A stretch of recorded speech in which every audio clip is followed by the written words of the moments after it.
But I think where it started to make a difference was when I went to JC, because there is a coffee bean at Holland V, and my friends would say, let's go there and study. Then all I could afford was to drink the free milk. You only could afford I went the there, free thing. I just bought the free milk, and then I just continued. But these days they don't do that anymore. Yeah.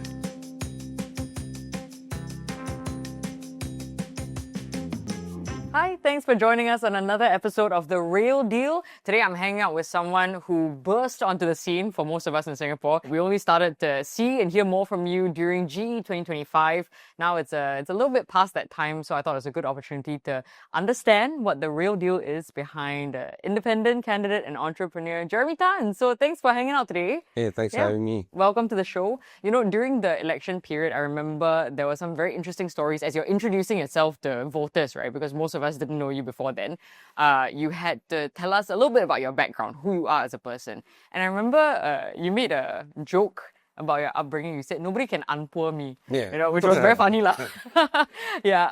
I mean, I know that you said it to be funny, but would you tell me more about what you meant when you said that? So when I said that, nobody humble me, is also in trying to say that, look, there are many people that have had struggles, That was a deliberate point that I was trying to make as well. It was only much later that I decided to share more about myself, and surprisingly, people found interesting. I didn't find it very interesting. No, I don't think it's surprising at all, because I think that people appreciate when someone is honest. What can you share about that time in your life when you were a kid growing up? My situation is more of the fact that parents always tried different businesses when they were growing up, right? If the concept just doesn't work out, it can be very stressful, right? So that was my upbringing when I was a child. Right? In a house, everything was very uncertain all the time.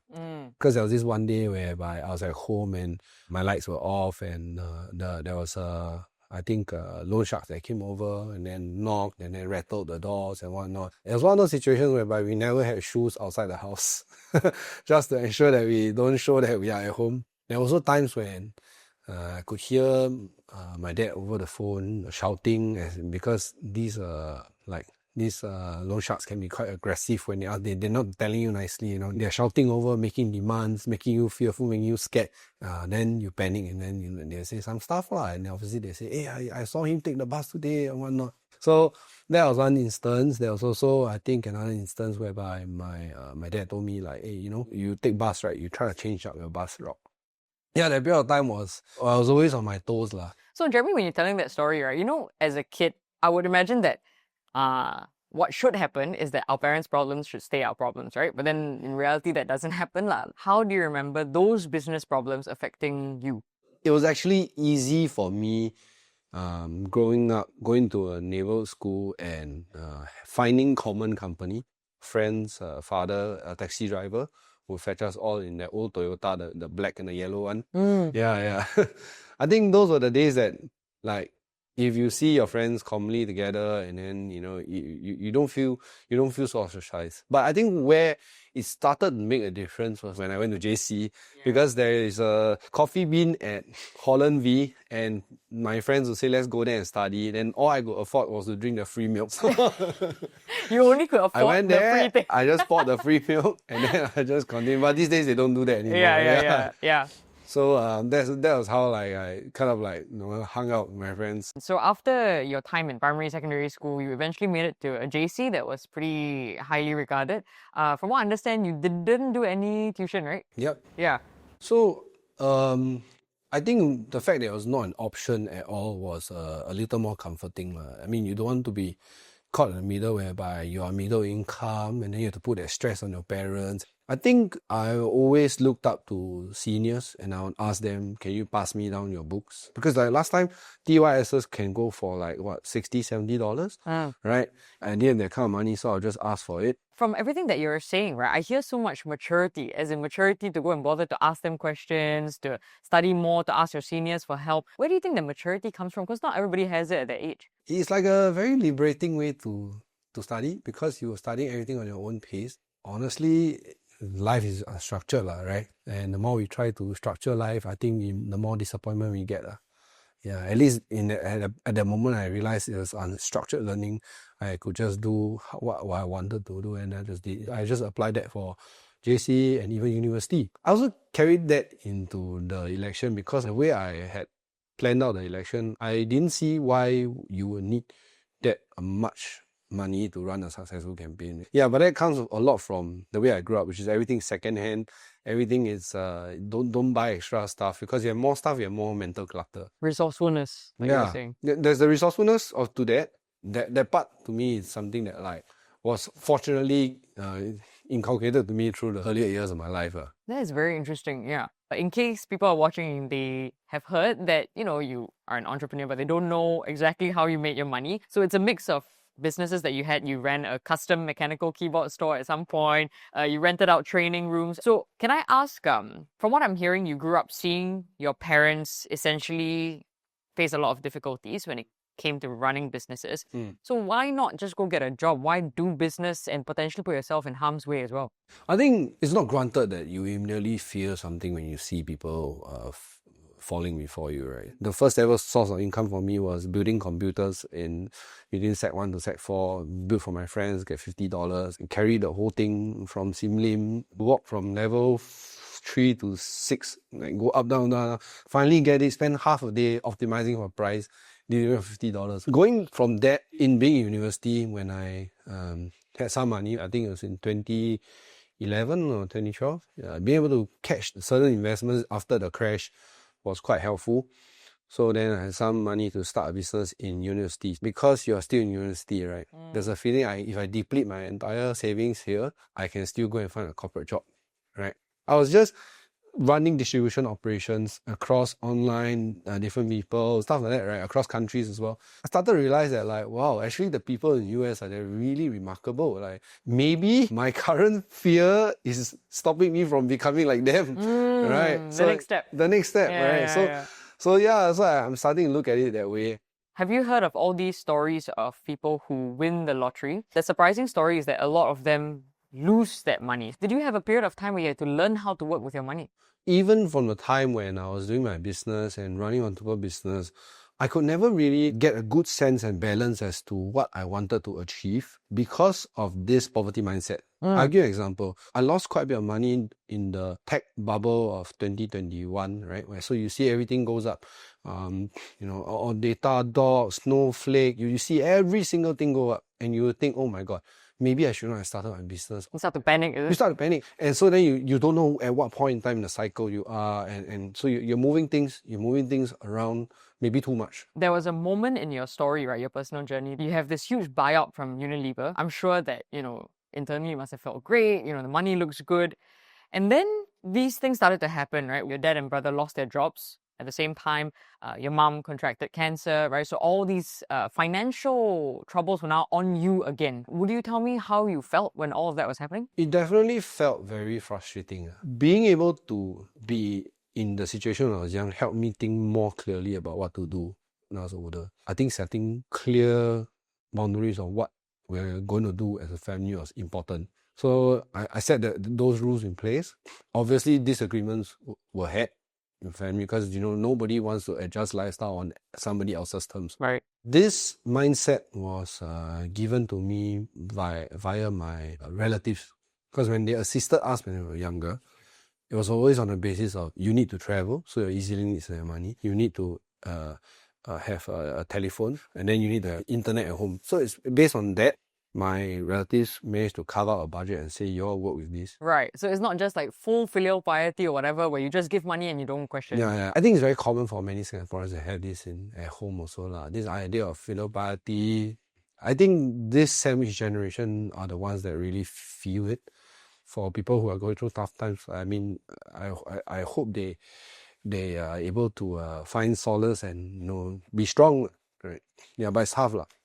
I can hear how all these things start to slowly shape your opinions on our society and lead you towards what you did for GE. But I am surprised. Can you please walk me through the mindset of what happens to take you from, okay, I'm running my business, I'm just taking care of myself, my own private life, to suddenly, I'm going to run for politics? That seems like quite a jump to me. What happened? The short answer to what you're asking is why not, right? Because it presupposes this privilege that we are not supposed to do something good. I think going from knowing what the conditions of life are for many fellow Singaporeans, being that level of poor and having that level of struggle and having that all mixed together made me feel like, okay, I think this is how I know Singapore works. This is how I know my fellow Singaporeans think. And that's when I realized that, okay, actually, I need to run for election because I am best able to understand their struggle. I'm best able to understand their real pain points. When you finally inch towards the decision to run, right, what is it for you that really pushed you over the edge? It's almost similar to having to become the breadwinner of your family. It's like if service calls you to do it, you should be fortunate that people want you to serve, right? I fundamentally don't believe in the idea of change from within because the incentives are not aligned for people to change from within, right? It's especially in politics. Why would you want to go and rock the boat? And it's usually the people who have of good repute that gets within the PAP and all that. And by and large, Singapore loves the current government. But the real sacrifice is that you're really putting your face out there, your reputation out there. If people don't really know you, then people have the fear, the doubt about you. And when in doubt, most people like to cast aspersions, right? So that feeling for me before I decided to run was, if I do get chosen to serve, I'll do my best, right? I want to talk about the success, right? So I'll pull out the numbers. It's been a while, so maybe people forgot the numbers, but you were the independent candidate in Mountbatten SMC. You received the highest vote share for an independent candidate in over 50 years, which is really remarkable. So 36.17%, that was your vote share. In your opinion, right, personally, what do you think people really liked about you as a candidate? 36.18. Yes. But who's counting, right? Yeah.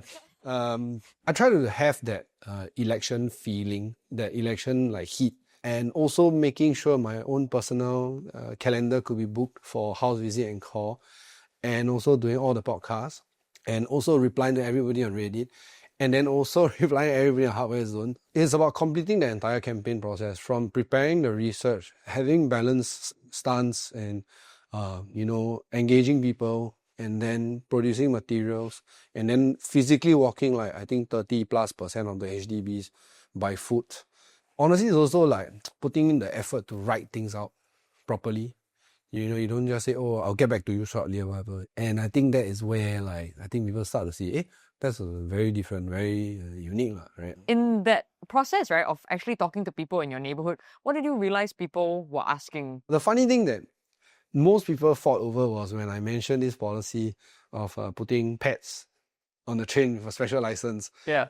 They fought over it like mad because they're like, oh, no money, don't buy pet. And then somebody is like, I have no money to have children, that's why I buy pet. So a lot of people that have pets, right, they don't want to spend $200, $300 a month because Grab Pet is like $50 one way.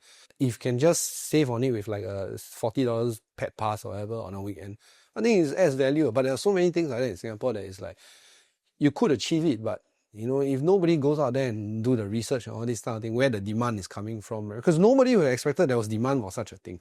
But at being a pet owner of 3 dogs, I know definitely people have demand for such a thing. Jeremy, earlier you were talking about your background and how that helps you in terms of how you make your decisions and your mindset on things, right? What do you think your value is to Singaporeans when they have you as their leader? Firstly, I think leadership is something that if you go in there and you are ready to just follow any process just because it's been there like that, then it's a pity because people deserve more. My character is to always demand the best out of my teammates.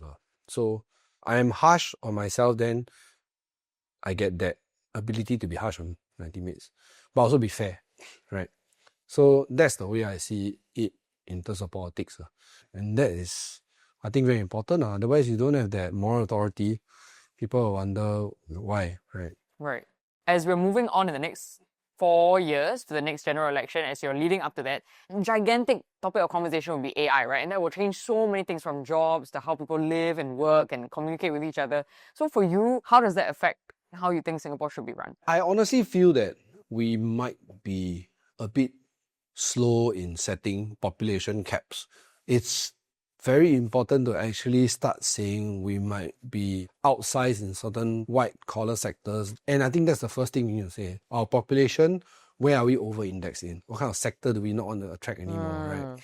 It might be time to just make that decisive step on saying, okay, F&B, we're going to make it much cheaper for you foreign labor is this much cheaper for you. Manufacturing already has quite a pool of low-cost labor, but we're going to make it specifically target sector by sector, and we're going to work on decreasing the number of people in certain places. That one would be the hard thing to do, but it will be honestly the necessary thing to do. So all that being said, do you actually think that it is not a good idea for us to be trying to bump up our birth rate right now? I don't think we should bump up our birth rate right now. Or rather, I don't think we should keep the current cost structures in Singapore in terms of like HDB costs and all these things, right? And expect people to go for a higher birth rate. Is your opinion on the low birth rate and the cap that needs to be had on our population, does that affect why you and your wife have decided not to have kids, or is that a completely separate situation? We haven't decided that we definitely will never have kids. But as of now, the decision is no. We don't want children on the basis of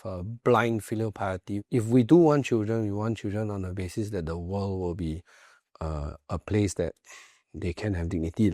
That is a very interesting perspective. I think most people want to know now that you have a bit of a runway, right, until GE 2030. Is it confirmed that you'll be running? I think as of now, yeah. Yeah. What do you think you're going to do the same, and what do you think you're going to do differently? I think right now I'm in a stage of speaking with, I think even members of PAP and members of opposition, communication about the issues, being able to be a conduit for people, getting Singaporeans together. Are you saying that you're actually talking to people in the parties? Yeah, in the parties, because the issues are still Singaporean issues. It doesn't matter you're a party or not. You go take the bus, we share the same road, so there's no difference. I think that's one thing that I'm very sort of like thankful and grateful for. So even within PAP, Workers' Party, we just have good lines of communication. Because ultimately the contribution can be on the ground, it can be on helping somebody get a job, or maybe, because you fall on hard times, you can assist each other with some groceries and whatnot. But by and large, I think Singaporeans want to see one of their kind being elected. You cannot be too high on the ivory tower, and you cannot tell me that my concerns are not real. And having that shared Singaporean experience is something that I think that if you have that in you, you should also try to join politics. Jeremy, thank you very much for taking time to come and hang out and talk to me today. And when you come back for the next GE cycle in about 4 years' time, can you bring the 3 dogs? Yeah, okay. There'll be way more cuts in the next one if I bring my 3 dogs. I'll bring the snacks, okay? I'll bring the snacks.